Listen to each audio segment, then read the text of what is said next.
Pastor George of Holy Fire Christian Ministries. I'm all on board for Brother Wakis' ministries. I need you guys to just take the time, listen to this reshare of what he has shared, and understand that this man has been digging for over 3 years and has come across such a deep, intrinsic truth that you guys really need to focus on, because he actually displays everything about what's going on. A lot of people see the word in the video, collectivism, but collectivism is a trap. Don't look into collectivism, look into communitarianism, because that right there is the key. That is what they're using to take control. God bless you. Watch the video. It'll tell you everything. It'll speak thousands of volumes. Just watch it, guys. I can't stress it enough. Pay attention. Look up some of the links you see in the video, and you will see that what he's talking about is accurate 100%. I don't have any other questions other than warning you of the coexist movement. That's part of it. He's going to probably do a roll-up of this in a final video. So keep an eye out for Wakis from Slumber's channel on YouTube as well. God bless you guys. This is Pastor George out.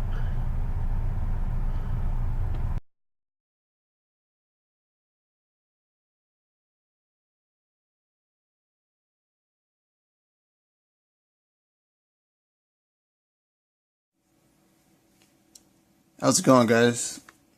Brother Wakis here. I actually found some more connections that had to deal with church and state, not to mention finally the Catholic connection going on here.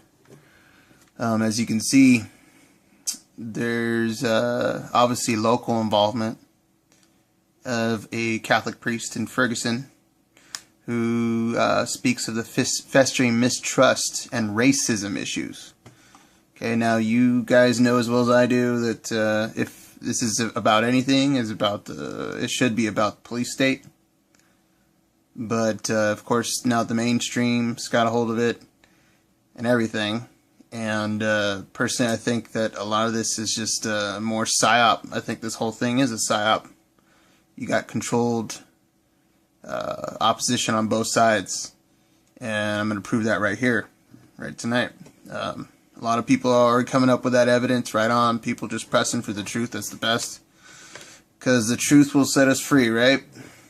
So here we go. Let's look at this Catholic priest, what he's all about. So let's look at this. Okay, Vatican Radio. The violence witnessed in Ferguson, Missouri, following the shooting by police of a black teenager is a reflection of many, quote, festering issues among the black community, according to a local Catholic priest. Father Arthur Cavett is a parish priest in Ferguson and also is the director of Center promoting Christian spiritual formation and leadership development with the African American community.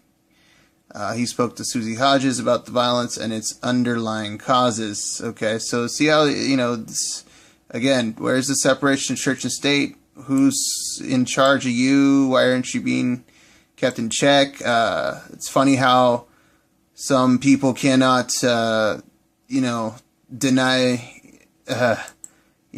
baking cakes for gay marriage and gay weddings, but they get fined, whatever. This guy's getting involved with a major martial law threatening incident. I mean, come on now, guys.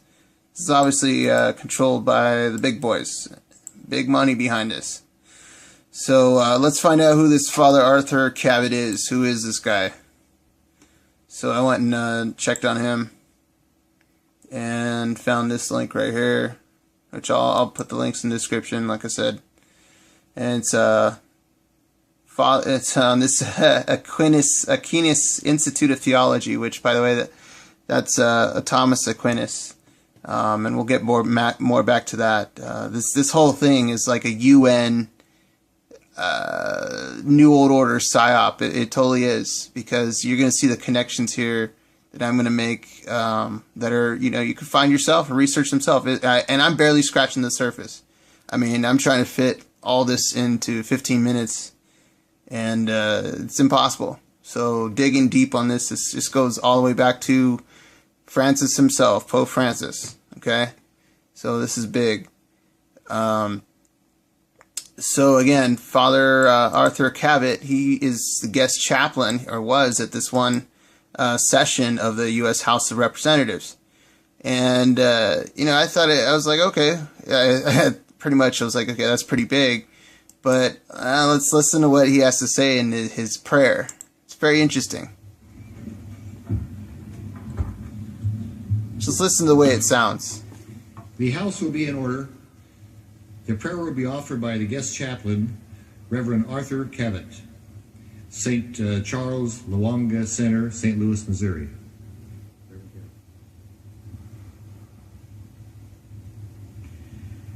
In times like these, we need the Almighty Good Shepherd to be with us. Lead us, Lord, through valleys and shadows onward to straight paths. In times like these, we need the God of the breakthrough to give us the ability to see transforming possibilities. Guide us, Lord, through the challenges of our modern lives, where sometimes hope is juxtaposed with despair. Grant that this august body will continue to move towards the common good, mindful of the inherent dignity that you, God, have placed within us. Grant that our hearts will resound, blessed are we among nations. Blessed are we who dwell in this place and claim the potential for more love, peace, and inclusion for all people to partake of the fruits of this magnificent land. Shepherd us, Lord. The promise of your goodness and compassion sustains our work and sustains our offering of thanksgiving this hour and evermore. Amen. The chair has examined the journal of last All right. proceeding and announces. Turn that off. Sounded really nice, right? But did you hear Jesus' name once in that? So if you understand how occultism works and how, especially how the Society of Thomas Aquinas and whatnot work, you know that they refer to black as white and white as black. So in that whole, it just sounded very occult to me, esoteric in the sense that they call Jesus the devil and Satan the good shepherd, the master, stuff like that.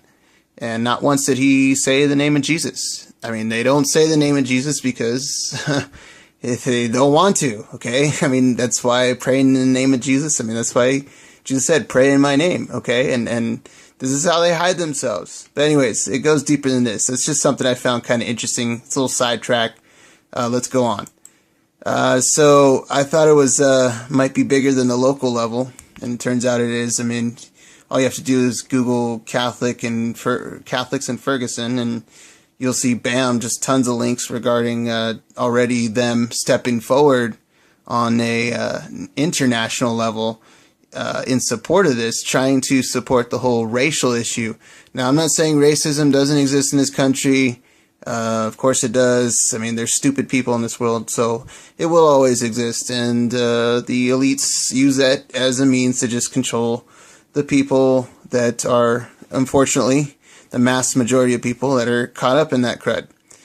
And it has to do with the lack of them being able to do anything. They feel powerless, so they want to get behind something that seems good, seems truthful, seems like it's all about helping each other and whatnot. And yeah, I don't blame them, but that's the trick.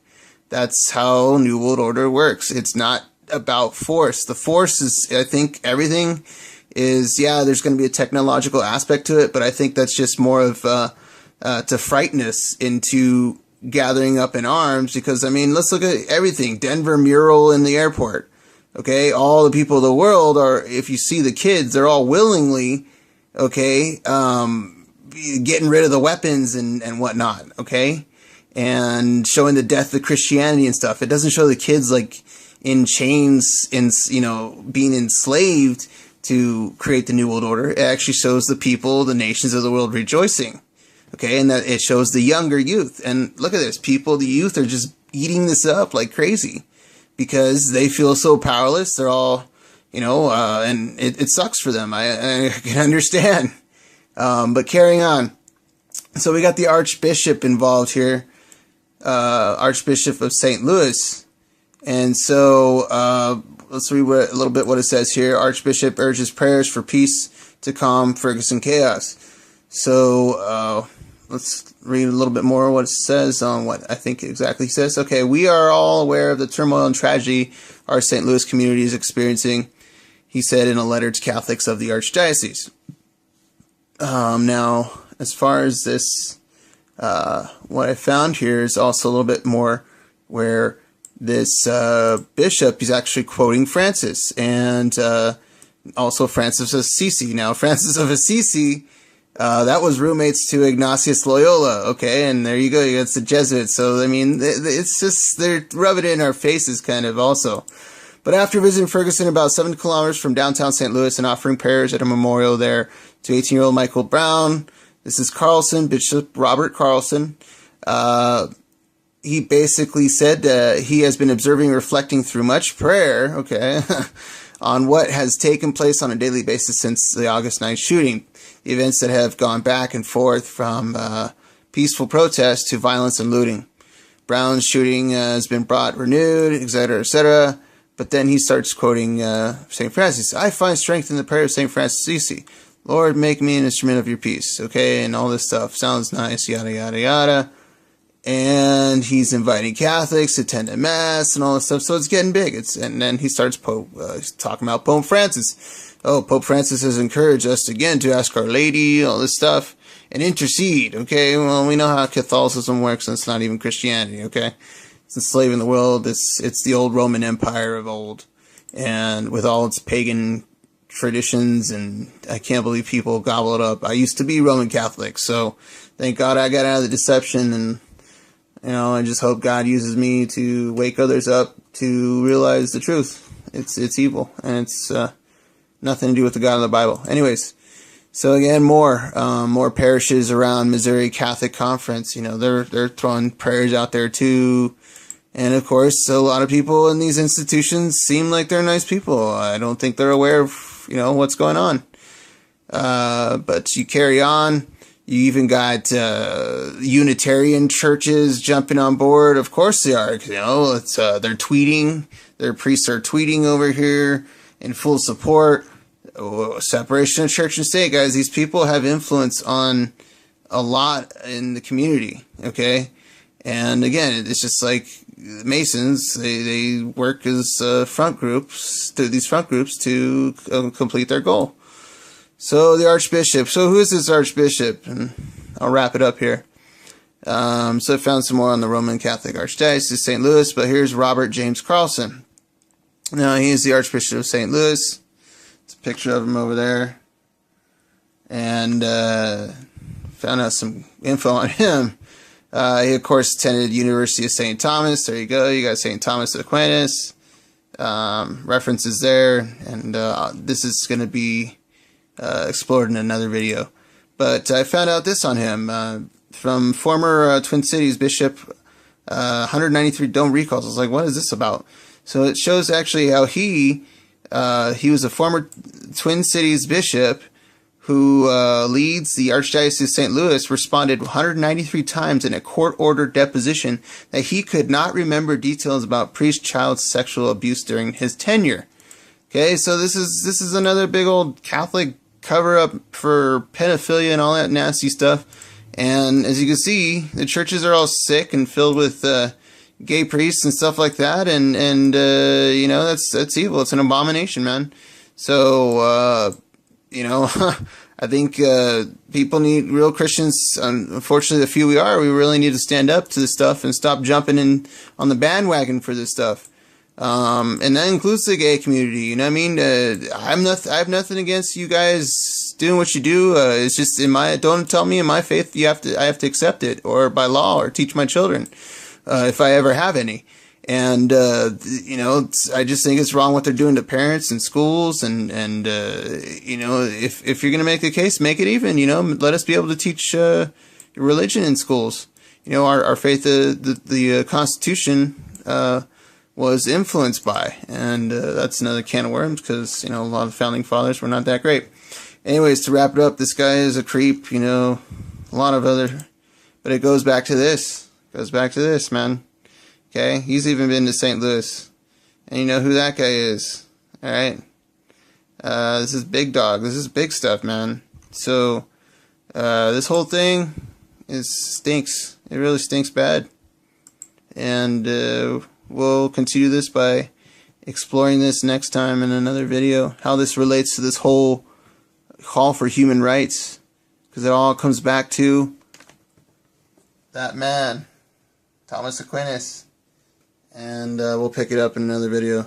Alright, meantime, take care, guys. Pray a lot. You know, pray for the situation to Jesus Christ.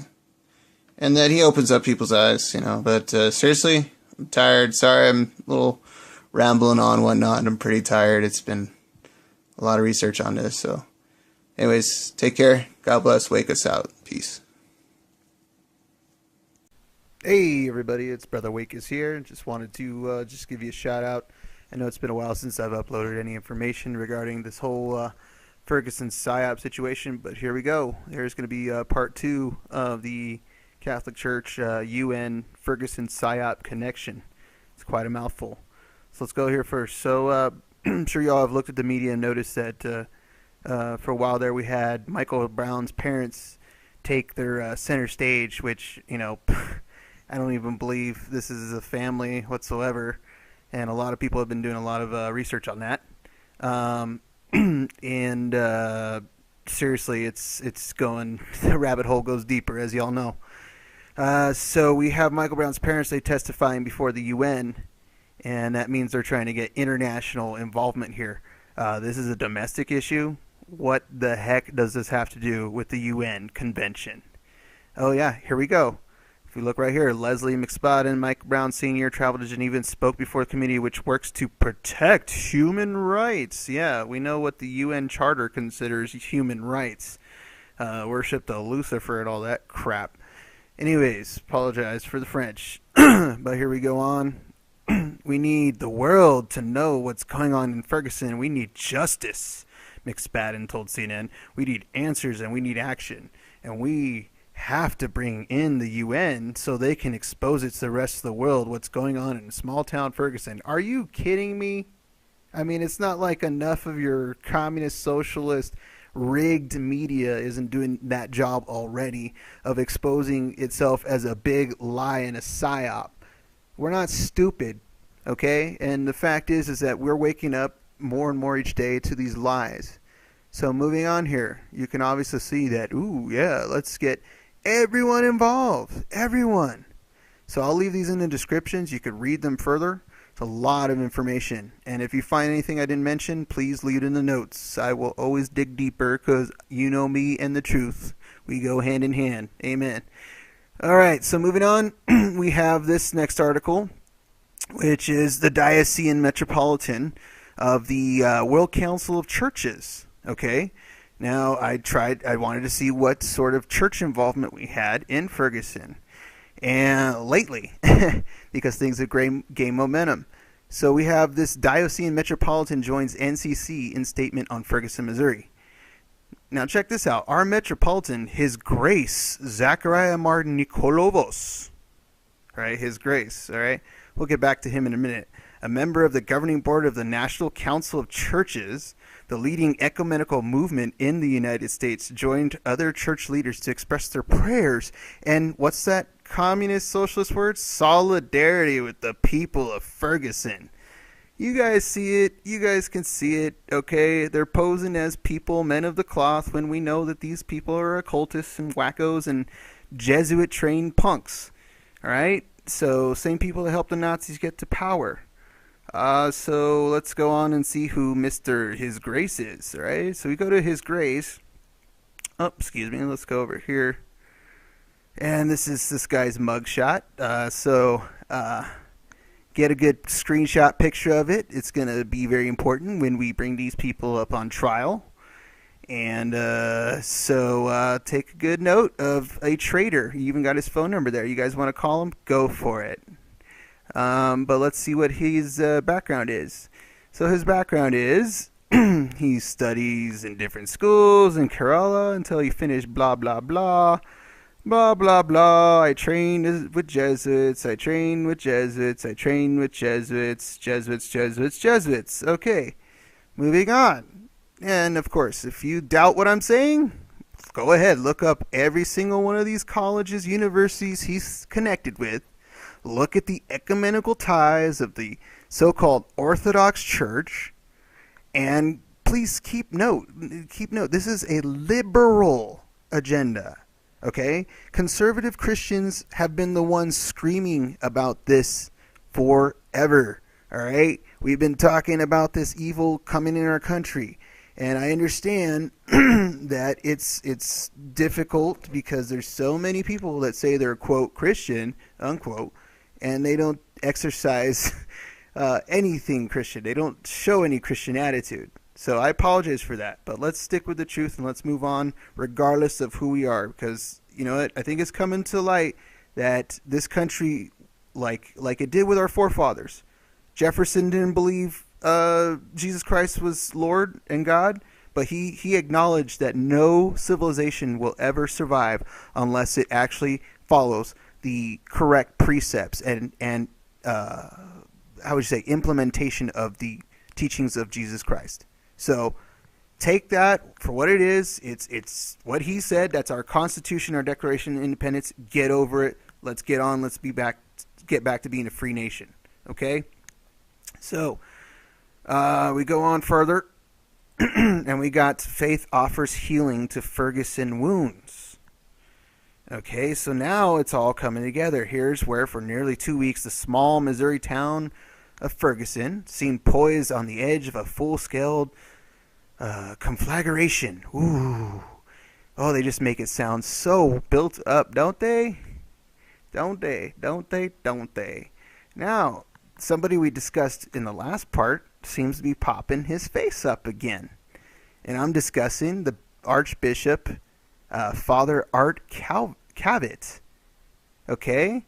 This is what he had to say. He said, so far, it has been an ecumenical movement. So there you go. There it is. It is the visible. Now look at what he also says. Okay? He says, it is the visibility of those people of God standing for the righteousness of justice, not being afraid to be with the people, and not being afraid to respond via those immediate needs of food, clothing, transportation, shelter, and all those things that we are now obstacles for some folks. Okay, what does that have to do with the separation of church and state? What does that have to do with anything? We know this is PSYOP, so obviously this is tippity top. Right now, and they push their propaganda down here, try and reinforce the whole Michael Brown, Darren Wilson, PSYOP, crud, blah blah. So go ahead, attack this, debunk it. It's crud.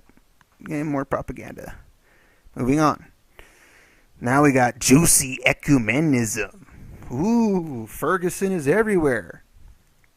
And this is really odd. This is a nice one. Oops, sorry. Okay, we got 7 minutes left. So, in America, this is just funny. Jim Wallace, I got to look into this guy. So, dig on this guy if you can. I don't have much time, so dig on this guy. But obviously, he's at National Press Club. Yeah, Racial tensions that surface following the shooting of an unarmed black teenager in Ferguson, Missouri by a white blah, blah, blah. Okay, now look at this. Look at this. The race baiting right here.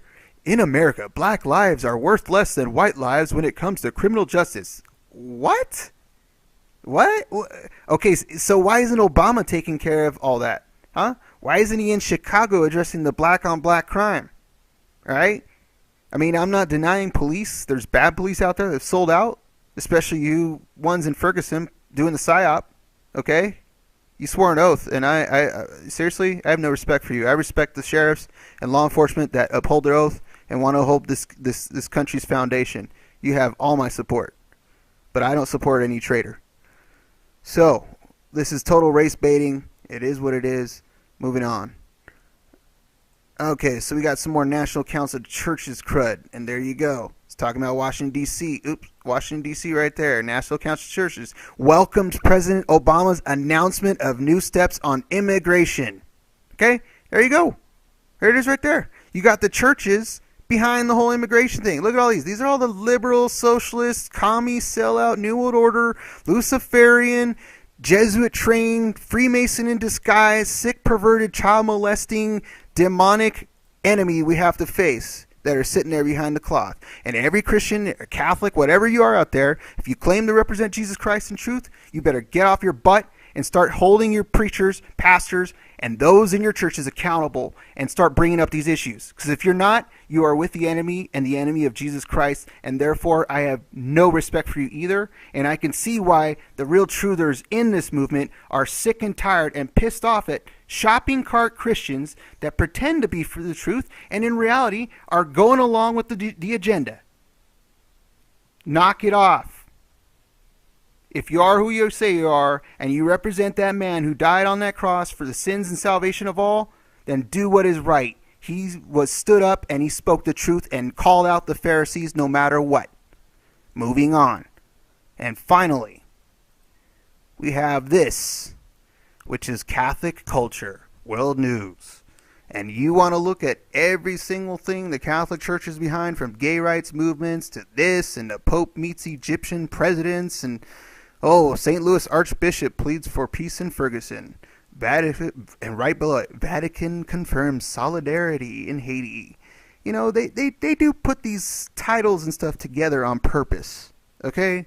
It's a subliminal way of programming people, especially, I'm sorry, you 1 billion Catholic followers. I was a former Catholic that are sheeple. I'm sorry. Come out of her, my people. Get out of that false system of worship. It is enslaving the world. All right? And the world is waking up. The man of sin is being revealed.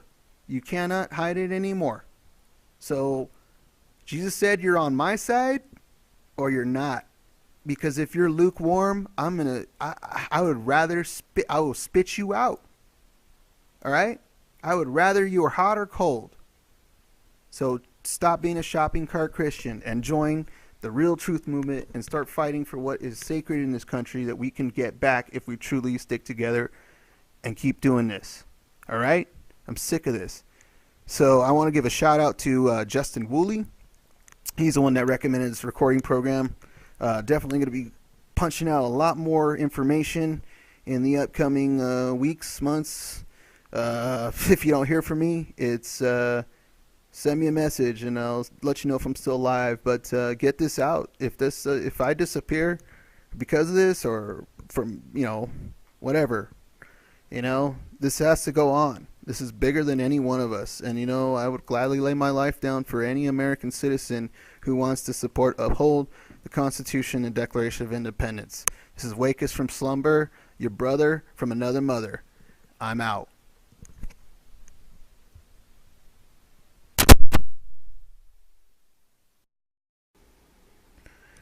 In my last portion of Ferguson, the UN, and the Catholic Church, I actually left off at the portion where we had the National Council of Churches.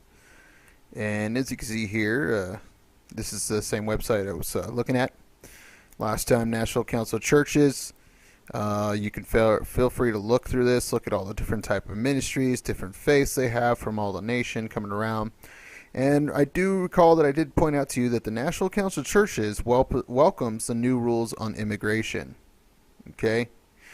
And, of course, they are in fellowship with the Christian communions. Right? This National Council of Churches issue statement on the upcoming grand jury action, Ferguson, blah, blah, blah. Okay, so what are these so-called churches? And I say with quotation marks because these are not Christian. So anyone who isn't of Christianity, please understand, this is not Christianity. This is something I'm going to show you that was used in Nazi Germany in the same way it's being used now. This is extremely leftist. Okay, it has nothing to do with conservative Christianity here in America. Conservative Christians hate this stuff. We are leaving all the churches because of this. So don't throw the baby out with the bathwater, all my good patriots. Okay? So bear with me. So how are the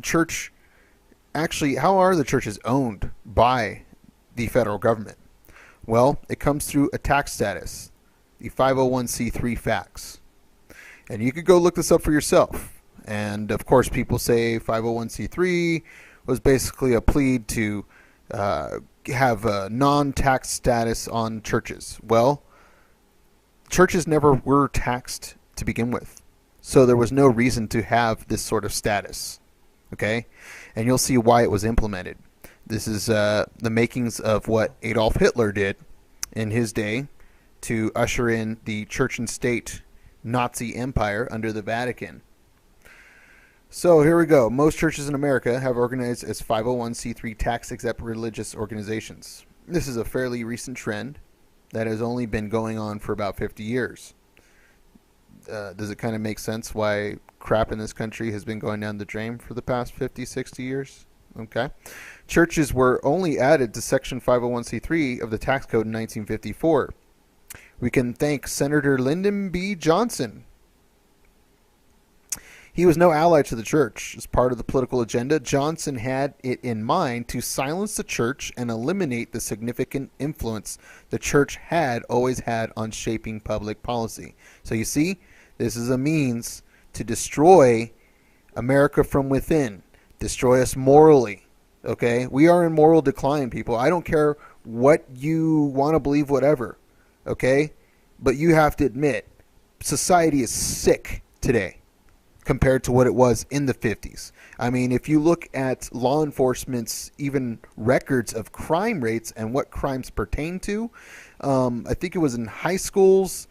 This was a police officer in California that did this study, but he compared the crime statistics of the 50s and 40s to today, and he said the most important crimes and harsh crimes for teenagers in that day were spit wads, writing maybe a graffiti once in a while, but bullying, like getting in knuckle fights with friends, you name it, stupid things that kids do. Right now, okay, the types of crimes we're dealing with teenagers are murders in school, drug dealings, rapes, you name it, hustling, all sorts of things. Okay, so there is a direct cause and effect, people. As much as you hate Christianity nowadays, which I don't blame you, it is not Christianity. Okay? Because we've had 50 years of this. All right? And what is the state? The state is the freaking New World Order. So of course they're going to destroy the only opposition to that, which is biblical Christianity. It was in World War II. It was the premises of us that we knew we had to fight for our religious freedom in this country, because Hitler's New World Order was based upon the Catholic ideal. And I've shown that with John Adams. They knew back then that the New World Order was going to come through the Vatican. Now, to carry on here, for sake of brevity, you can read this article. But let me show you what other things this entitles for a 501c3. Let me find out. Oh, that's something else we're going to come to here in a minute. 501c3, tax-exempt organizations. Now, most of these organizations plead ignorance. Oh, we didn't know any better. We're on the bandwagon logic. Everyone else is doing it. Yeah. Many attorneys and CPAs recommend it. Blah, blah, blah, blah. Okay? Churches need not apply.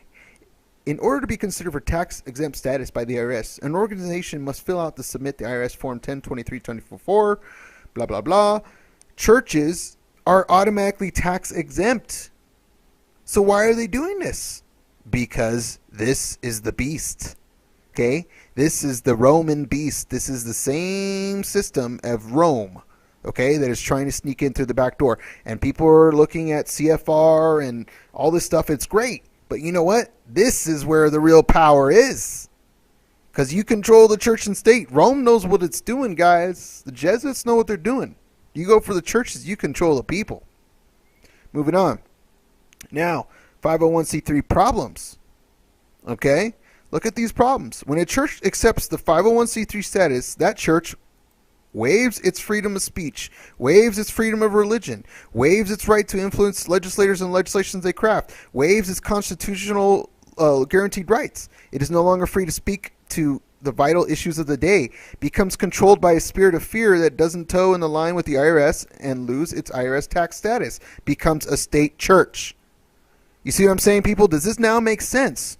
Why the churches are remaining silent on all these issues about now we got to accept, and I don't care. You want to go be gay? You guys were having civil unions before any of this became an issue, but now they're forcing Christians to not be able to practice what they want. They're suing bakers for just wanting to stand upon their religious principles.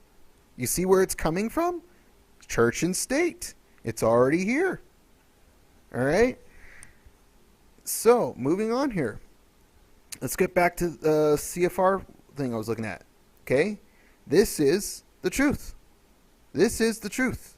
And this is something you all need to look into, especially you CFR fanatics. I'm sorry. You need to look at really where this power comes from. Where do they get their authority from? And this has tons of names. You can verify all this information. Okay?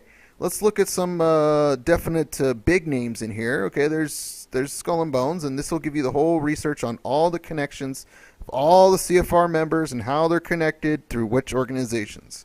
Okay, but let's go ahead and look down here. There's Georgetown University, what really runs America. Look it up. And let's see. All right, here we go. Okay, so you got Groomer. Look at all the organizations he's part of. Schmalk. There's, where was he? Where's Soros and whatnot? You got the Cardinals, Joseph O'Hare, the Gloria Haas, Brzezinski. Here we go. All right, we hear these names all the time, don't we? Rupert Murdoch, George Soros, Brzezinski. These guys are still front guys for you to chase after. We all know that it comes from here, dude. All right, this power is the same power that John Adams knew was going to come from America in the end. And I'm not condoning John Adams' religion. Okay? He made many flaws, but at least he did write down what was going to come after us in the end. All right? And, I give him credit for that. So, let's move on here. Let's see how Hitler was involved. This is really interesting. And I'm just digging into this, and I think this might turn into an ongoing series. Call it the CFR Jesuit Nazi Fourth Reich or something. Anyways, the Reich Conference of German Christians at the Sportoblast in Berlin, 1933. That's the year Hitler came to power. Now, think about this article. Think about what's happening in America right now. And think about the churches all jumping on this bandwagon in Ferguson, trying to get the UN involved and all this sort of stuff. Okay, when they're 501c3 churches run by the state already, who shouldn't even have. And I'm all for separation of church and state, guys. Even you people that hate religion, I agree with you. Okay, but any form of belief that anyone gives significance to is their religion. Okay. You could believe in, just the Willy Wonka attitude. That's your religion. Okay, so when people say they don't have a religion, I'm sorry. That is your religion, that you don't have a religion. Okay, look it up. Anyways, 1932, the German Christian movement, Glaubensbewegung Deutsch Christen, whatever, established itself as an important national socialist splinter group within the Protestant church. So you see, they were already having battles from within, and this was a splinter group. Now, this splinter group was trying to get rid of the Bible and the principles, as you'll see. It was organized in strict accordance with the Führer principle and promoted the synthesis of racial and ecclesiastical doctrines. Among other things, German Christians demanded racial purity within the church and the Entgudung, de-Judification of religion through the abolition of the Old Testament. Okay, Hitler wanted to get rid of the Bible in society because it wouldn't go, because as long as the people were impressed and thought based on biblical principles, true biblical principles, he couldn't have his Nazi empire, his Third Reich. So he had to first get rid of everything. And look, it took years before of planning and brainwashing the German people before they fell to this. So after Hitler became chancellor, the movement's membership greatly increased. It won the church elections for the new unified German Protestant church. Okay, On July 23, 1933, occupied the new church's most important ecclesiastical offices and tried to bring the church into doctrinal and institutional alignment with Nazi ideology. So you see, they wanted to get rid of religion in as far as the Old Testament, but he wanted to bring in a new religion. Okay? You see? And what are a lot of these channels right now trying to do? Saying that they're exposing the truth. They're trying to say, oh yeah, we're all one. Let's all expose this together. The revolution. Oh yeah, let's rise up and revolt. Well, you people need, I'll leave this in the links and we can look at this more, but this is showing you how the same thing is being repeated here in America. Now, there's another author in a run-up. What's his name? Ray Comfort. I don't really like him very much, but he did confirm, and he wrote in his book, and this is historical. In a run-up of World War II, Germany was infested by the so-called German Christian movement, which tried to Nazify Christianity. Now, those aren't real Christians, dude. Okay? By, among other things, suppressing the teaching of the Old Testament.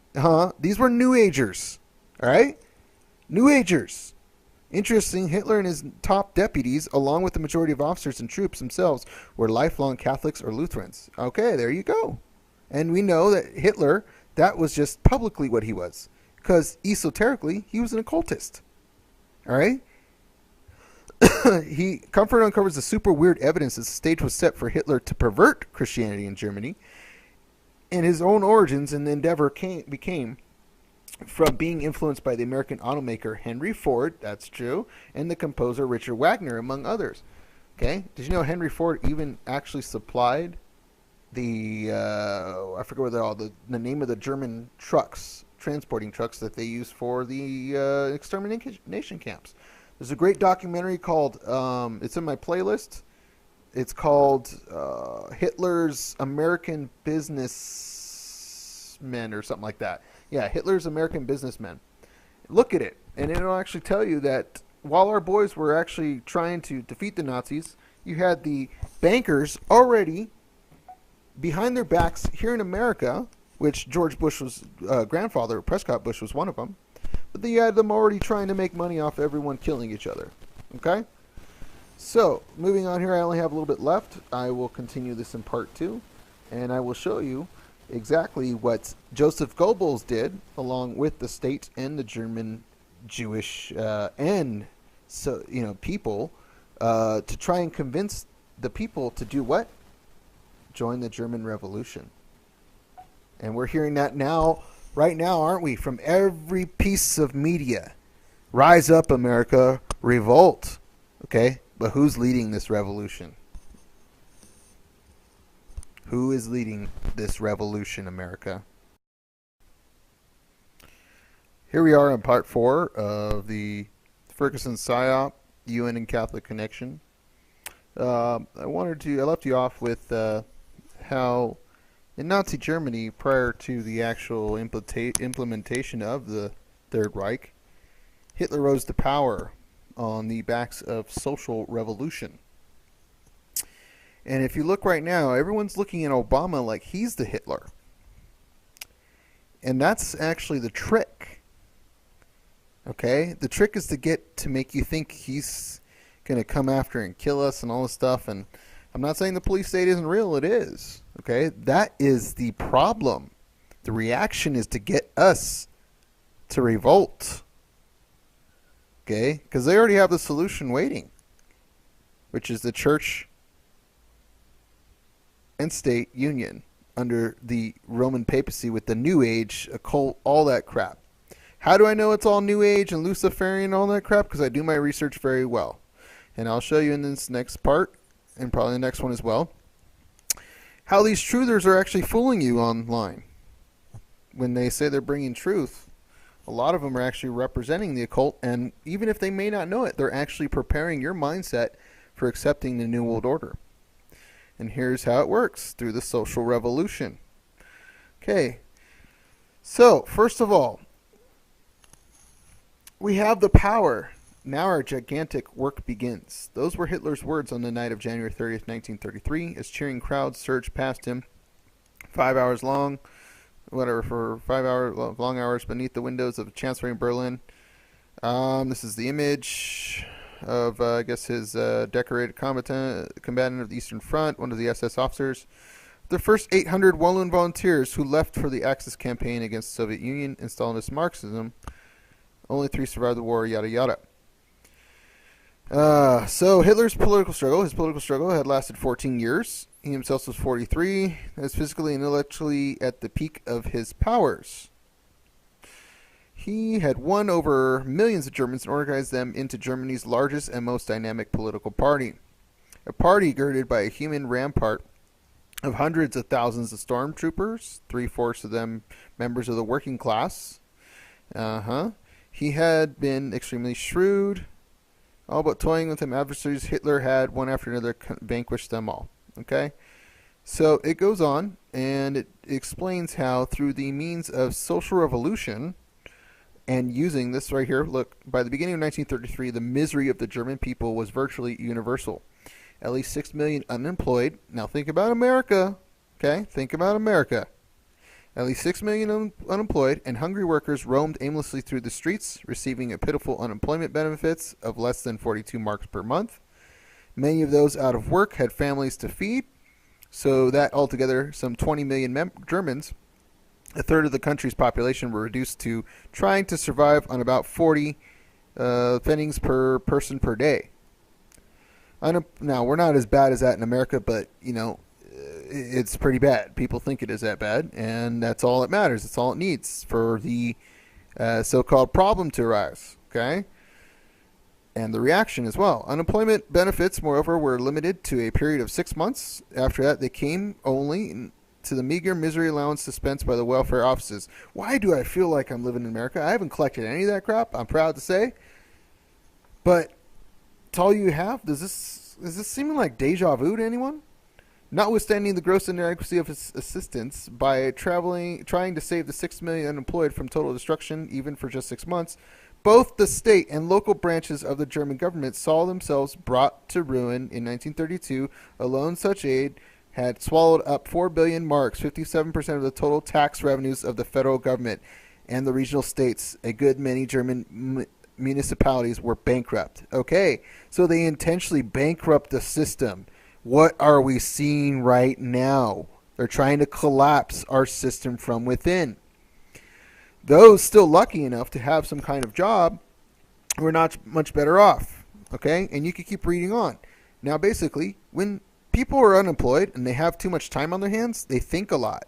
And if you're the master propagandist, of course, you're going to stick their heads filled with a bunch of really crazy, whack ideas. Get them turning on the very principles that made their country great. So if you look at Adolf Hitler's rise to power, okay, and he joined the party, yada yada, it started in 1919, okay? Actually, that's when it started. So think about all the years prior to 1933 that he had all that time to actually break down the population and brainwash it into occult ideals. Okay, he changed the party to the National Socialist Germans Party. You know, all that solidarity and stuff like that. Yeah, that people are going around chanting right now. Oh, solidarity, solidarity, I'm a truther. Yeah, screw the New World Order, but solidarity, let's all be communists. That'll solve it. No. All right, so what did Hitler really believe? Okay, Hitler, Himmler, and Goebbels were Catholic in their background, publicly, that is, before they indulged themselves into new spiritual worldview. Occult books were some of Hitler's favorite readings. It was the early 1920s. Dietrich Eckart introduced Hitler to Secret Doctrine by Blavatsky. Now, if you don't know who this is the UN core doctrine. All you CFR people out there, you want to know what the enemy believes and how it's going to get your so-called allies to turn against you. All right? It's even probably tricking you into falling for this revolution. All right? Who's leading it, people? He was taught in secrets by Professor General Karl Haushofer, whatever, who was a member of Berlin Lodge and Virile Society. Okay, so obviously you have Freemasons and secret societies. One of the primary qualifications one of the admitted of the Virile Society was to have a minimum ability in Blavatsky's secret doctrine. In 1918, Haushofer went to live on Munich, where it became center of attraction. Many blah blah blah blah occultists and racist groups formed into secret societies. Now, these people that follow the same doctrines today, okay, these are the ones that they held that they originated in Atlantis and the Atlantean races, but of course they twisted it for Aryans, okay, so that they could twist the German people, right? Now what are they doing with Americans, right? And we'll come back to Hitler in a minute, but let's look at this, just to confirm it. United Nations. You want to look at this and look at how the Pope urges strengthening of the UN, occultist worship numbers. Here's dates. Here's the significance of it. Here's the United Nations, Robert Mueller. You have to understand, this is where real power is in the world. Okay? And Madame Helena Blavatsky's teachings are the core doctrine of the UN. Now, as we saw before, Ray Comfort confirmed that Hitler was anything but a Christian. In his last chapter entitled Hitler a Christian, Comfort gets to the heart of the matter as he eloquently states, in short, Hitler abuse of theology dismantled the moral fiber of a nation. Okay, now what is New Age? What is all this New Age crap? Huh? People are writing about it. This race experts, how racial etiquette, sensitivity training, and New Age therapy hijacked the civil rights revolution. You see, there's people from the 60s that know what took over the civil rights movement, and it's still going today. And guess what's leading you guys? Look at this. The progeny of Burning Man. Burning Man spawns New Age festivals. And guess who's bringing you your news, guys? All these types of people that are saying we need to investigate Sandy Hook, independent media solidarity. Look at that, 12 around 1. You know what a cult that is? That's so UN, it's not even funny. But look at the types of people that promote it. Well, I'm bashing it, of course. But you want to see the types of people promoting it? Yeah. That's a very 666 occult symbol, the spiral. He reps a lot of occult imagery, by the way. Claims to expose it, but then he actually indoctrinates people into it.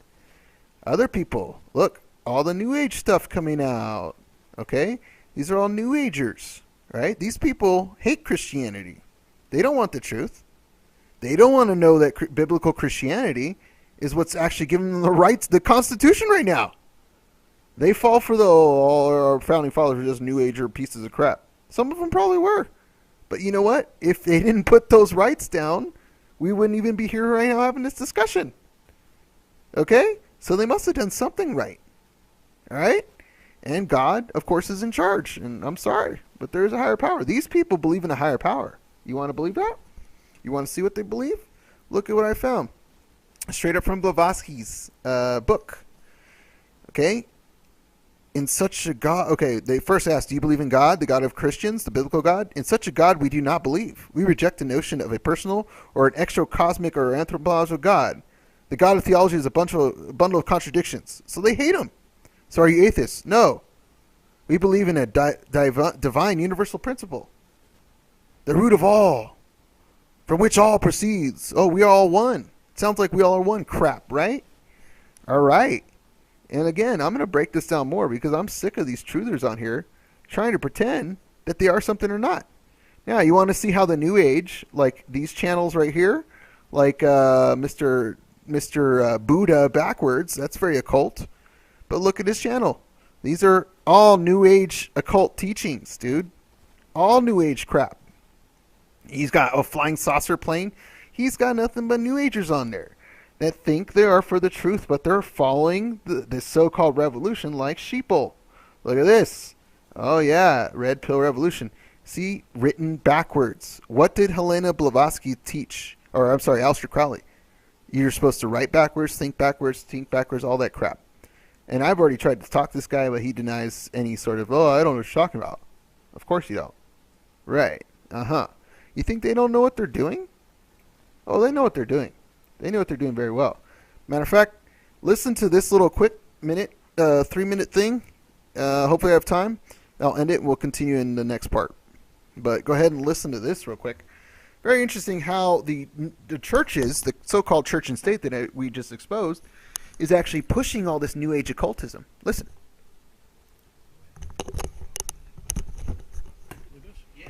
Okay. Okay, I'd like to talk a little bit about, in general, what is the church growth movement and communitarianism.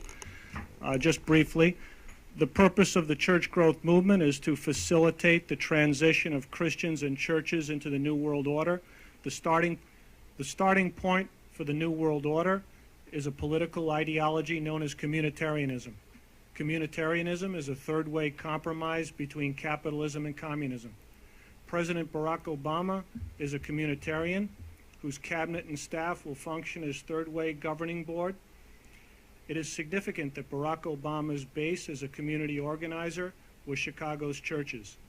Shortly after he took office, President Obama signed an executive order establishing the White House Office for Faith-Based and Community Partnerships.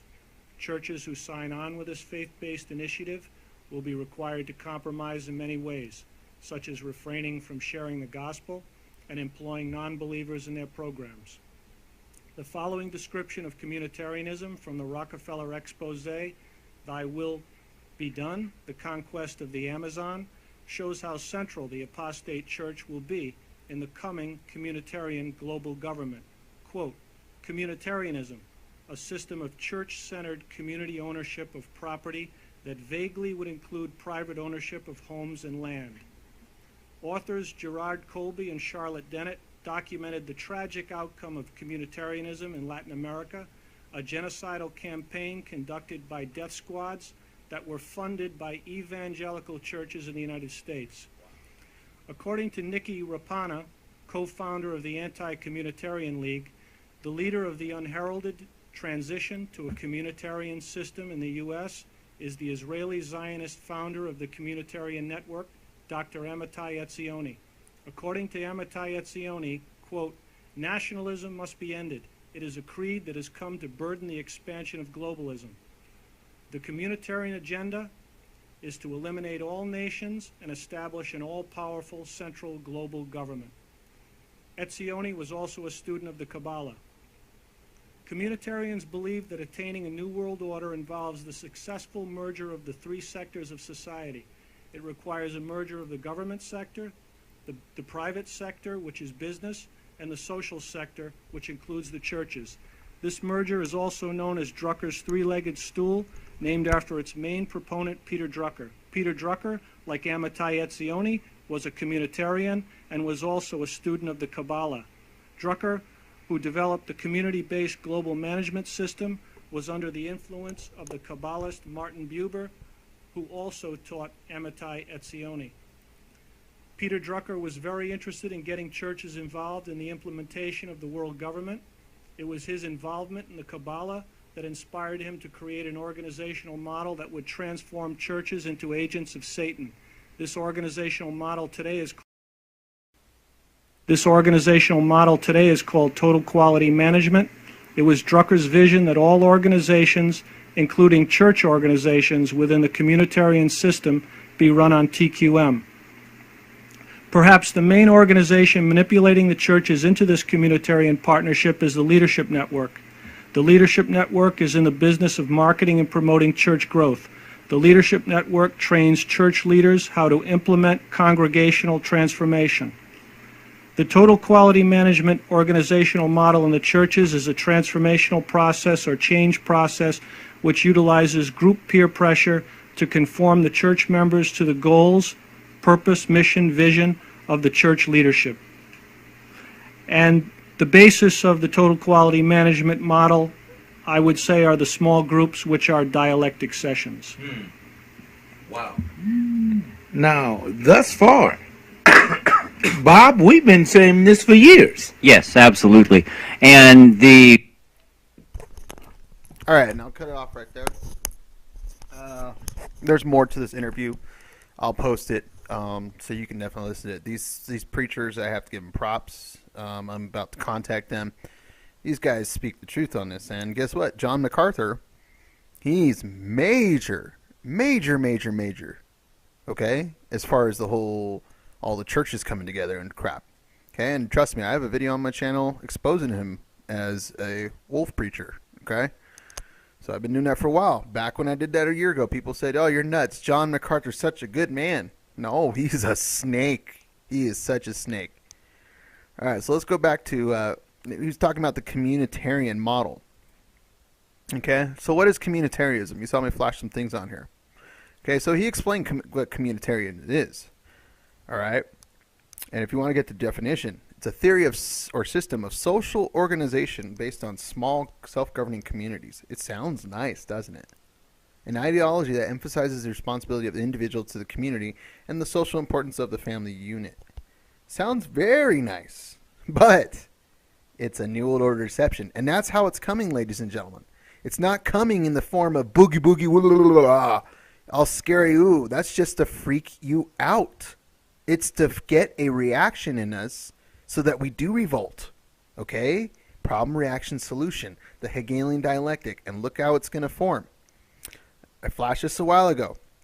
Okay, look. You have the religious right. Okay?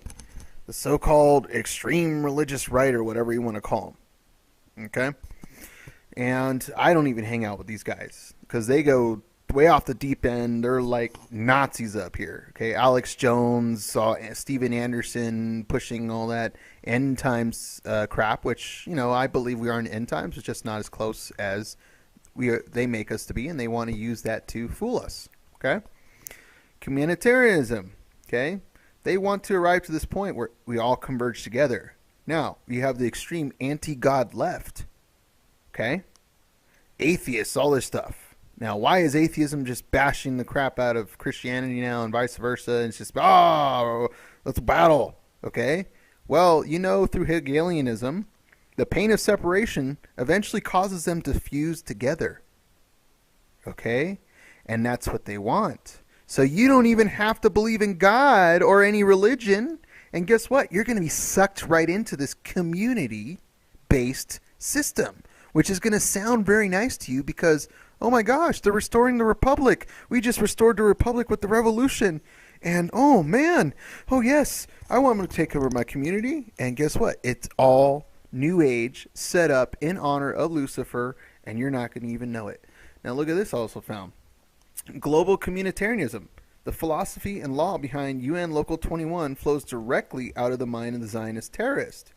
So why don't the leaders in the anti-Agenda 21 movement tell us about that? Why don't they? Okay, look at this.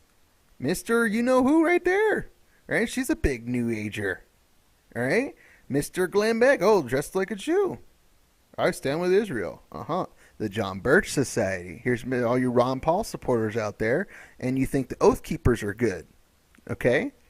Anyone saying that Agenda 21 is designed as plot has an alternative agenda is not credible. Well, dude, why, the John Birch is connected to the Jesuits. Okay? So why are they connected to the Jesuits? And on top of that, connected to Oath Keepers, which is in support of Ferguson. Ooh, when we know Ferguson is a psyop. All right? Mike Jones didn't really die. There's no real Mike Jones. The research has been done. But they have taken that and turned it into a real event. Okay? Like the Boston bombing. One real bomb, one fake bomb. You see? Truth mixed with lies. It's how to keep confusion going. Because if they make it all true or all false, then it's visible to everyone. Now look, here's Rick Warren. Okay? This is the growing church movement. And this involves everyone. So if you don't even believe in God, you could come together with that. And don't think there aren't things like atheist churches and stuff like that, okay? Look at this. This is their goal. This is the communitarian trap. All right? This is the trap. They want us all together. See, we're all one. It doesn't matter what you worship. We're all Americans. You get it? They're trying to twist our founding documents into the New Age, basically the New Age Luciferian Constitution of the UN. And it's going to be a sleight of hand. And I guarantee most of you so-called patriots are going to fall for it. I guarantee you. Now, here we go. Rick Warren on Catholicism. Oh, he loves it. And, of course, I had to put my 2 cents in there. Go ahead and read that. I know you love that right there. Roman Catholicism is purely demonic, and the religion's ancient sun worship, phallus, sex cults. You know how I call it out, ladies and gentlemen. I lay it down thick and nitty-gritty. Because I don't hold back. When you're labeling evil, you definitely label that thing evil. Now, what sort of groups are involved?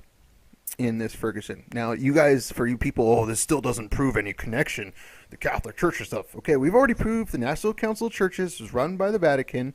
They are in connection with the Jesuits, Council of Foreign Relations, World Council of Churches, the UN. I've already shown you how the Pope actually urges for the UN, all that crap. Okay? So, what do I need to do? Do they need to walk down the street with a sign saying, yes, I am a New Old Order Jesuit and I'm here to deceive you? Okay, is that what it takes for you people to really wake up and see what's going on in this country? It's only the 60s all over again, okay?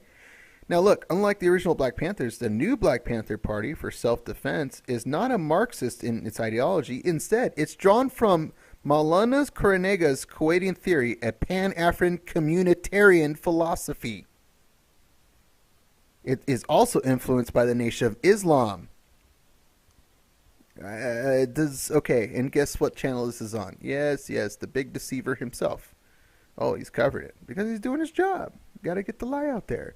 Got to create the Hegelian dialectic, right? They know it's all set up, dude. It's all set up, guys. Okay, so look at this. Obama, is he a communitarian? Look at this. There's an informal interview with Van Jones, unabashed communist and former Green Job czar in Obama's first administration. Rebel pundit and Breitbart contributor who spoke with Jones on Wednesday night following a lecture he gave at Chicago's Loyola University. Loyola University, by the way, that's Ignatius Loyola. That's Jesuits right there. In your face. And that is a Jesuit-run university. There you go. Bam.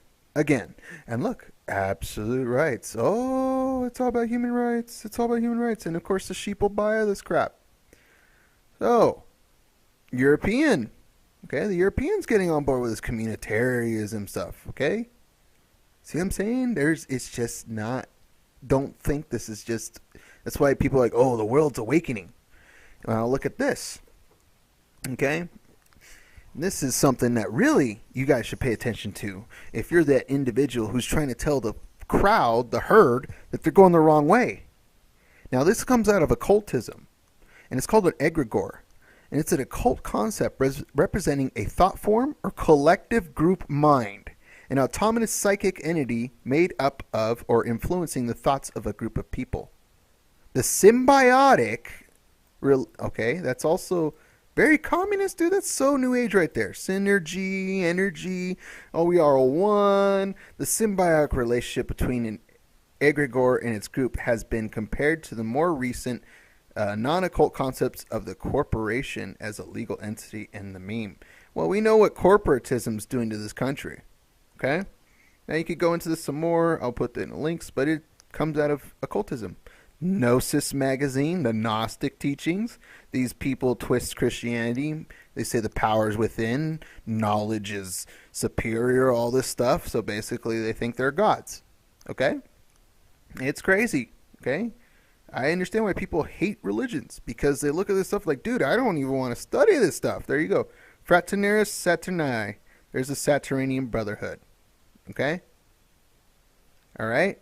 Hermetic Order of the Golden Dawn. Rosicrucians. Bam. Look at this. All this for the Nephilim and all this stuff. Okay? These are the New Age occultists that use these ideas. All right? And if you go outside their little posse of the way they think, how often do you get ridiculed if you go, hey, this doesn't seem right, people. Like, why are we listening to this guy on this radio? Why are we listening to this? Do you know who this truther is? Oh, shut up, man. He's giving us the truth. You're just stupid. You're just crazy. I'm just crazy because I don't want to be part of a collective mind? A hive mind? Okay. And we'll go into that some other time, dude. It's just, this is how deep it goes. Occupy Wall Street. Communitarians versus professionals. Ooh. Okay? So guess what's always been around? This is what's trying to get everyone twisted. And more people become unemployed, the more they got time on their hands to sit and get imprinted and brainwashed by this crap. The Institute for Communitarian Policies, right there in Washington, D.C. Okay, look at this. Here's your whole list. You go through this whole thing. Here's your whole list of traitors, people that are really screwing this country up. All right. So here we go. Communitarianism. And it's exactly what the guy said, but even then some. Bam, we go to Helena Blonsky's. Now, I want to show you something real quick. This is from another video, and you guys better watch this. This is how the Jesuits actually ran the hippies movement in the 60s. So pay attention, and I'll probably continue this in the next part. Where's all this come from? Father Raniero said, pontifical household preacher, and Father so-and-so, one of the initiators of the charismatic experience, will speak on grace and the power of the Holy Spirit during this celebration. Fascinating. So here's a movement which has changed the face of Christianity, which has refocused Christianity in a totally new direction, and it's highly experiential. Now, the Jesuits prepared the way in this world by first working away and chipping away at the moral absolutes of Christianity. And one of the ways they did it was through the hippie movement. So here you have the hippie movement of the 60s, where everything went, when drugs came into this world, free love, all of those nice things. The Jesuit people, the hippie movement, was led by the Jesuits such as McSorley. When you saw those little cars where the drugs were being handed out, the Jesuits were never far away.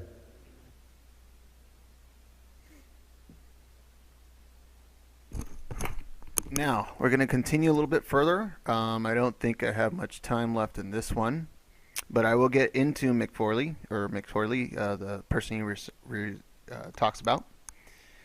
And we shall go further on into that. It's very deep, guys. I mean, this is the same tactic they pulled in the 60s. And, you know, I mean, this guy did this lecture back in 2002. Okay, and I don't necessarily trust him either. Okay, but he definitely is the closest one. He spotted this stuff. Okay, and that's why I keep telling people, hey, this is going to happen. This is going to happen. People, you're freaking nuts. Wakus. You're just nuts. You're just some crazy guy who thinks you're imagining things. Really? Am I really imagining things, people? Or are you guys looking in the wrong direction? Okay? And that's the point. Okay? There was one person that said this system would come and he would defeat it. And his name is Jesus Christ. And all you people out there don't want to admit God exists, whatever, I'll believe for you. But don't turn your way away from this fact, because you've been brainwashed by this system to hate that very man. And what's crazy is the Bible is, and you guys say, oh, it's been written by them. What I have done, I used to bash that Bible as an atheist. Okay? I've put it to the test so many ways. They hate the Bible. That's why the papacy forbid the Bible being written, because it identifies it as the system. This is what John Adams knew. This is what all the reformers knew. Okay? They knew. This is why our country started, because we fled Europe. And it's coming back again. So America, don't fall for this revolution. Who's leading it? In the last section, we left off with the Jesuit priest McSorley, which we'll get to here in a minute, and how the 60s revolution was actually started and controlled all by the Jesuits. All right? But let's go back to communitarian trap real quick. Okay? World democracy or world dictatorship. Our country has accepted obligations that are difficult to fulfill and would be dishonorable to abandon. Yet because we have acted in the great liberating tradition of this nation, tens of millions have achieved their freedom, and as hope kindles hope, millions will find it. Millions more will find it. By our efforts, we have lit a fire as well, a fire in the minds of men. It warms those who feel its power, it burns those who fight its progress, and one day that untamed fire of freedom will reach the darkest corners of the world. George W. Bush, inaugural speech, 2005. Well, if you understand what he was and all that crap, he's speaking of Prometheus. And Prometheus, if you understand where that comes from, is basically the mythology of Greece.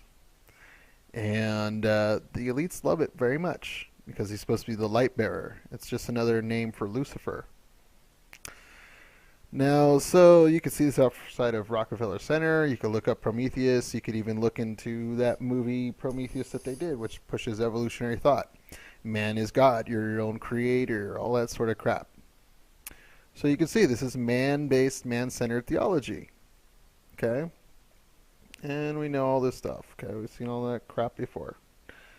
So let's get on with it. Let's see who this McSorley was. Okay? He died recently. In 2002, I think. 88. He was committed to pacifism. All right, now that's great. I mean, I have no problem. That's great. But let's see what he actually represented. It wasn't Jesus Christ. We know what Jesuits represent. So, Reverend Richard T. McSorley, a Jesuit priest, retired professor of peace studies at Georgetown University, and writer of 8 books on pacifism and social justice, has died. He was 88. He died Thursday at Georgetown Hospital, Washington, D.C. Coronary artery disease. An intellectual and activist committed to pacifism, McSorley lived in a lofty world of ideals. The Bay, as well as dissident, one of the public protests against what he saw rampant U.S. militarism. Hello, police state. Yeah, they had it back then. His opposition to war and war preparation was reflected in a long arrest record of street demonstrations, the founding of the Center of the Peace Studies at Georgetown, and the denouncing of the just war theory and the military solutions to conflict. So basically, he helped the hippie movement crap all over our veterans. So that should definitely give you a slap in the face for all you people that really know what our veterans went through in Vietnam and how these people came back and, when they came back after the country sent them there, these people spit on them. And I still have a friend that's, a very older gentleman. He's like a grandpa in a way. But the guy still has bad memories from Vietnam he could barely talk about. Okay? And this country treats him like shit. Anyways, but he's doing fine now. So you can see, and I will put this in here. Okay, but look, we are creating to praise, love, and serve God in our neighborhoods. And in this way, okay, there you go, communitarianism. In this way, to save our souls, he wrote in his 1996 autobiography, "My path to justice and peace, the purpose of life was the same as the purpose of Jesuit life." Spoken like an insider. So, after studying philosophy, he sent to the Philippines to teach in December 1941, a week after Japanese attack on Pearl Harbor. He and other Jesuits were captured by Japanese soldiers, yada yada. He endured sickness and starvation camp, holding 25 prisoners. After he was liberated in 1945, he returned home and ordained a priest. Okay, how much of that do I actually believe? Not very much. Okay, because we know they lie. Anyways, we could sit here and go on in that article. But look, he was also the Kennedy's Jesuit. Okay. Turns out he basically was Kennedy's Through the Lens of Irish Catholic Roots received significant press when it was released late last year because of its revealing portrait of Jackie Kennedy's deteriorating mental health in the spring of 1964 after her husband's assassination, which, of course, Jesuits did it, okay? All right, interviews conducted by Mayer with a counselor to Jackie reveal her despair at her family's loss. Her husband and her young son Patrick had both died within a few months of each other. And in her depression, she was contemplating suicide.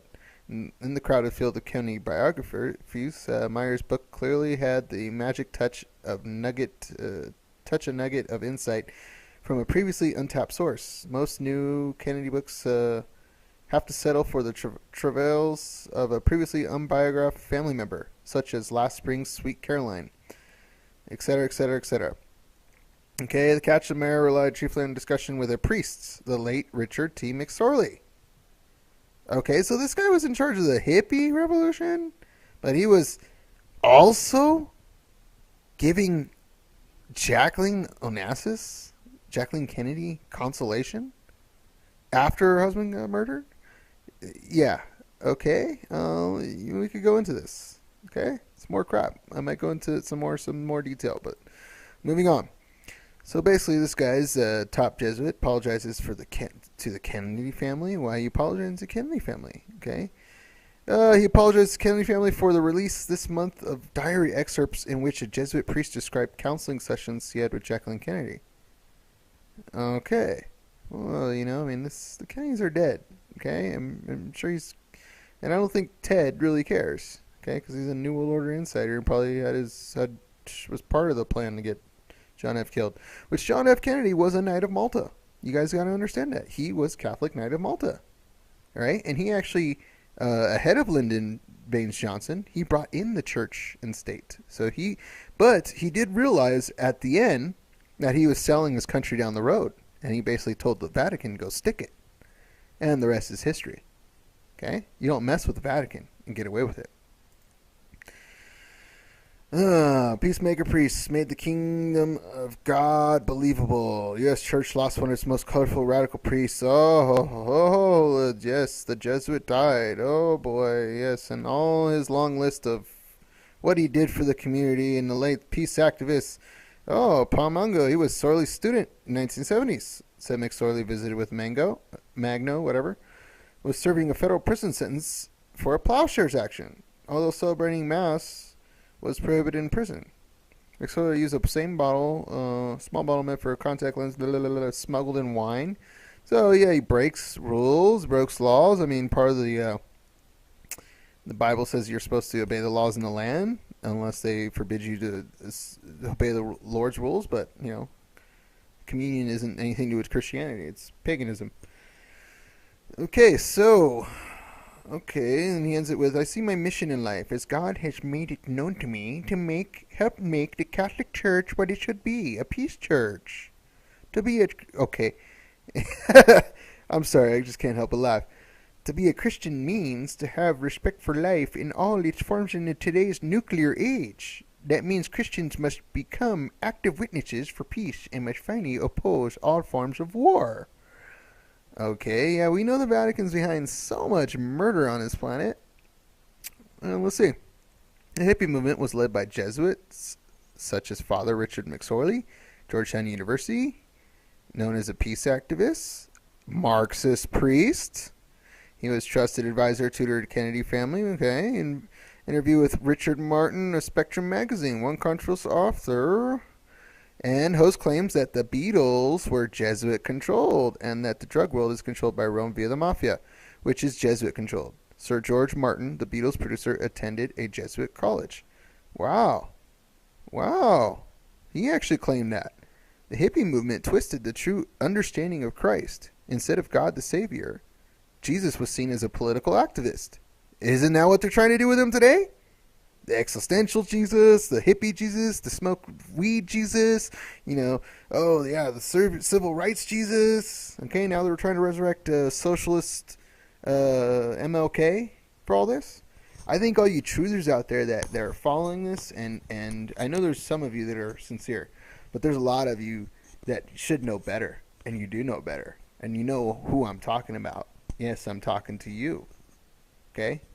This is going to be busted wide open. And, people like me are not going to shut up and whatever. Okay? Because this is the truth. And this is what you better be pursuing. Instead of getting brainwashed into the cult. And following the whole, oh, yeah, we're all one. Let's all get in a giant orgy and pretend we're just all whatever. I don't want anything to do with that. I'm my own person. He's his own person. That person's his own person. Okay? This is communism up the wazoo. So it's New Age theology, earth worship, Gaia hypothesis. Okay, you know what the Gaia hypothesis is, right? This is what New Agers are all over this stuff. The Gaia hypothesis. This will serve. Oh, okay. What is the Gaia? Stated simply, the idea that we may have discovered a living being bigger, more ancient, more complex than anything from our wildest dream. That being called Gaia is the Earth. Hello? Does this sound like Avatar? Yeah, more New Age indoctrination. Oh, bad humans. Oh, bad people with guns and, people that want to keep their guns. And of course, they make the humans look evil in there. And the blue monkeys, which is basically Pocahontas with blue monkeys story. Terrible story. It's just New Age indoctrination, dude. Okay? And look, it's all 99%. The tree undoubtedly is alive, yet 90% of it is dead. Okay. It's so much New Age crap. Okay, I can't believe people fall for this, dude. I really can't. Now, finally, we have priests that are doing the hippie activation, all this stuff, and human rights and whatnot, but they live in mansions. Okay, the Communist News Network even covers it. U.S. Catholic bishops live in mansions. Ooh, wow. Why are they living in mansions with the rest of us poor if they're all about giving to the poor? It's because it's all front, people. Look, you got your pentagrams on here. You got your New Age cult ideals on here, which just comes out of this is more of the Celtic. Okay, it all comes together, dude. All right, these people know what they're doing. All right, so seriously, I mean, I'm gonna try and leave it off here, and don't fall for it, people. Don't fall for it. This is the same hippie thing. Now look at Ferguson Heights Church of Christ. Okay, they actually just called for a big old what's it called? They had a big old get together or something. Oh yeah, they were trying to get all involved with what are we doing in Ferguson? And, all rights. We had a rally and let's come together. All that sort of stuff. It's somewhere here. Might save it for the next one. But that's what's going on. They're all trying to bring these religions together under the same pretense of a hippie movement. Look at Friends of the Earth, Greenpeace, say powerful organizations, all are a result of this. Okay? This is they continue what it started in the 1960s. Worshipping the earth is sometimes more important than human life. That's for them. Okay? And they'll kill the Christians. They want to make Christians in this country that actually are against all this stuff, against all of this weird Unitarian church crap. Okay? And they're trying to fool people to think, oh, yeah, they're the new Jews. Think about it. Think about it. Who's leading this revolution, America? Who is leading it? So here's a movement which has changed the face of Christianity, which has refocused Christianity in a totally new direction, and it's highly experiential. Now, the Jesuits prepared the way in this world by first working away and chipping away at the moral absolutes of Christianity. And one of the ways they did it was through the hippie movement. So here you have the hippie movement of the 60s, where everything went, when drugs came into this world, free love, all of those nice things. The Jesuit people, the hippie movement, was led by the Jesuits such as McSorley. When you saw those little cars where the drugs were being handed out, the Jesuits were never far away.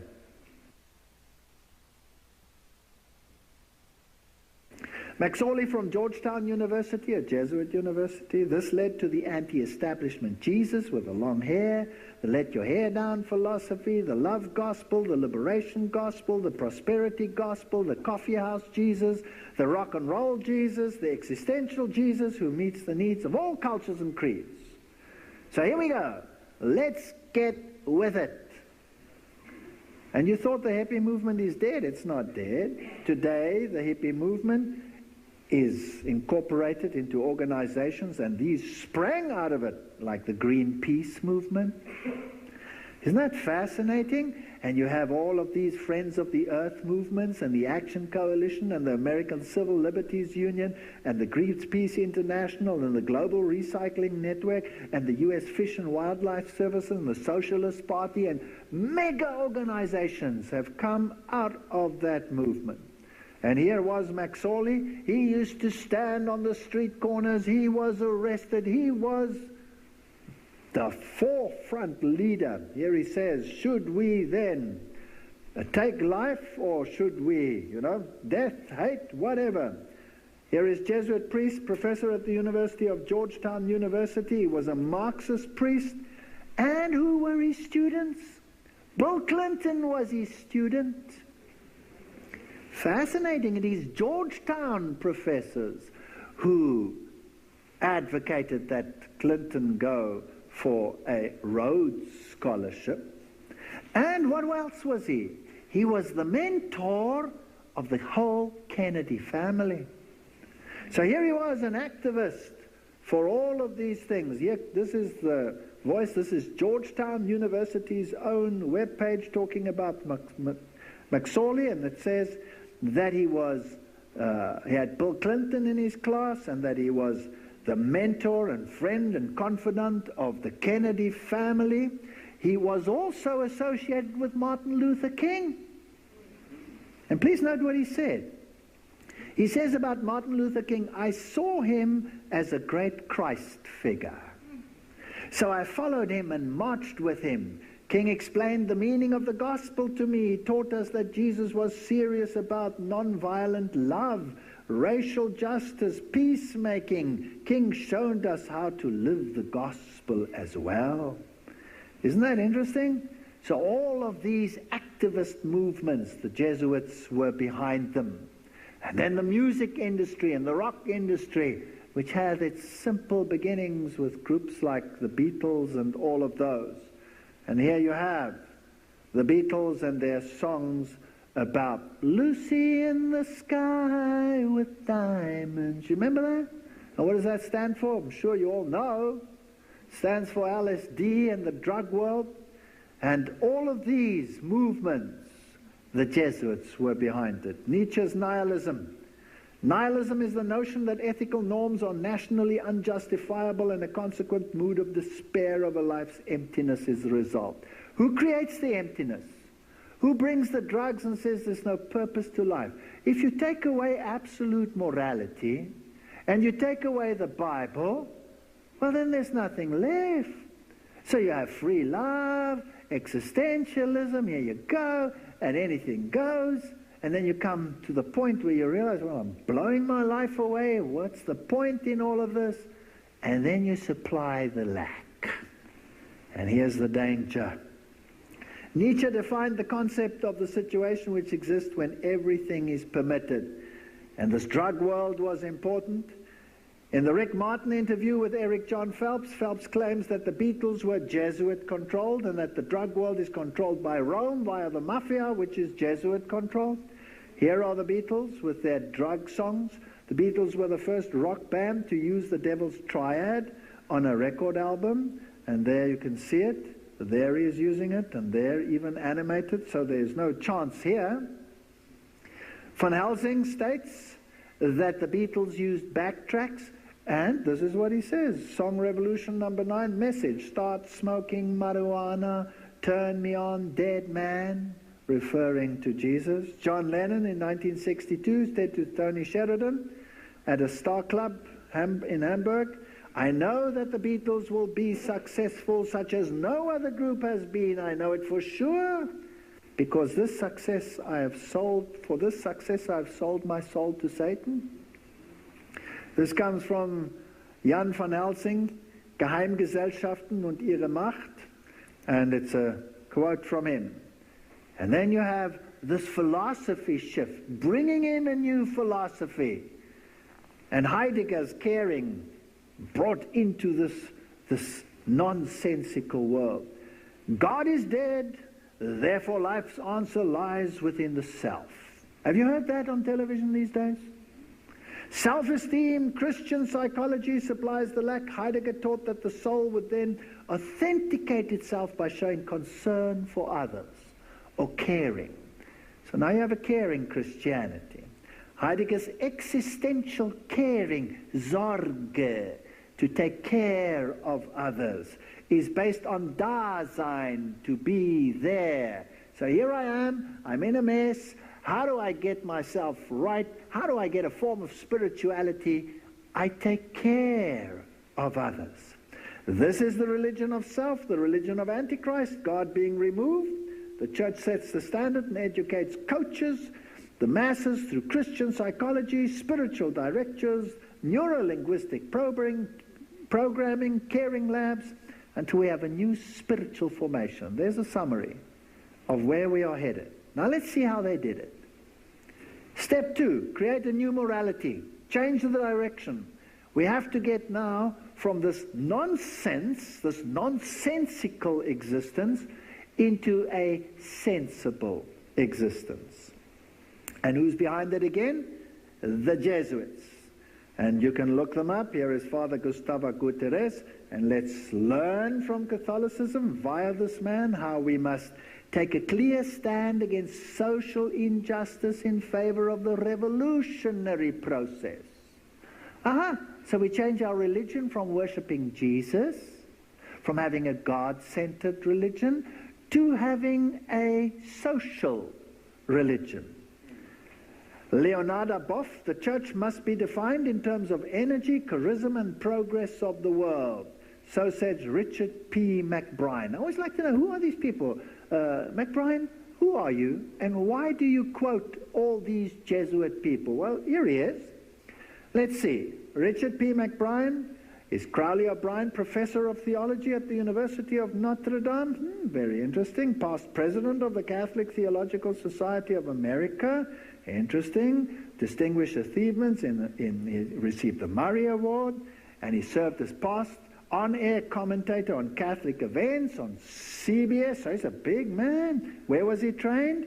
The Pontifical Gregorian University in Rome, the Jesuit university. Didn't the Pope say, you gentlemen, you better change the world through these institutions? Let's see what the man has to say. He says, the mission of the church is one of service to the people, especially the poor, the oppressed, and the marginalized. Although the structures of authority are necessary for this mission, those structures are always subordinate to it and are to be judged by their capacity to enable the church to fulfill the mission. Here we go, we've changed our religion. We need soup kitchens, we need this. Is there anything wrong with a soup kitchen? Absolutely not. Is there anything wrong in uplifting someone? Absolutely not. But if that is your religion, then you have changed faith for works. It must be a consequence. And we will see what the difference is. He writes, from the feminists come the view of the church as an exodus community. So here we have feminism. That's fine. Called to abandon the established social order and its religious agents of sacralization and to witness an alternative social order. Let's change the world. He says we must be change agents, servant model for the church, gospel by application of the gospel to the struggle for social justice, peace, human rights. Excuse me, is this the gospel of Jesus Christ, yes or no? Definitely not. We have a new gospel. The church's activities on behalf of social justice, of human rights, are not merely preparatory to the real mission of the church, as the notion of pre-evangelization had it before Vatican II. The church's commitment to and involvement in the struggle for social justice, peace, and human rights is an essential or constitutive part of its mission. This is our job. We have to preach social order. No. We have to preach Jesus Christ and Him crucified. We have to preach salvation by Him and Him alone. We have to preach repentance. We have to preach justification. We have to preach sanctification. This is not the gospel. This is a new gospel. Matthew says, take heed that you do not your righteousness before men to be seen of them. If you want to do good, do it quietly. If you want to help someone, then do it without boasting. While they claimed to be very jealous for the honor of the law, self-glory was the real object which they sought, and Christ would make it manifest to them that the lover of self is a transgressor of the law, says this Protestant writer. So let's prepare the mind for this new spirituality. And now we're going to get to the dangerous part. I'm giving you the history, slowly. And when we get to the next lecture, we'll see where we are. It's scary where we are. Do you know about the spiritual exercises of Loyola? How you achieve spirituality? Now remember, this is written 400 years ago. And I'm not going to read the whole thing to you, but I will show you the essence of it. I've downloaded the whole thing. I could talk a whole lecture just on this issue. This is Ignatius Loyola, the founder of the Jesuit order. And remember what Protestants said. He fell back upon himself and he found the means to develop a spirituality not based on faith, but based on self. And he writes, the first thing that you have to do is composition. So you go to a little room and you have composition, seeing the place. So if you want to have an experience with Jesus Christ, then in your mind contemplate the scene, see the place. Here it is to be noted, in a visible contemplation or meditation, as for instance when one contemplates Christ the Lord, who is visible, the composition will be to see with the sight of the imagination the corporeal place where the thing is found, which I want to contemplate. So this is spirituality. I need a quiet little room. I need to contemplate this issue. I need to see it. And eventually it becomes such a reality I can actually talk to Christ or whoever I have visualized, and I can have a one-to-one conversation. Here we can contemplate in our meditations, for example, on the sins and the composition. We will see with the sight of the imagination and consider that my soul is imprisoned in this incorruptible body, and so I have this experience. Then he says you start everyone with a particular prayer. It's like a mantra. You repeat it over and over and over again. He says the call of the temporal king to help to contemplate the life of the king eternal. So now we have idolatry. He says when you want to contemplate Jesus, that's too difficult. Let's take an earthly king, a marvelous earthly king who is the epitome of Jesus. Well, who was he referring to? To the Pope.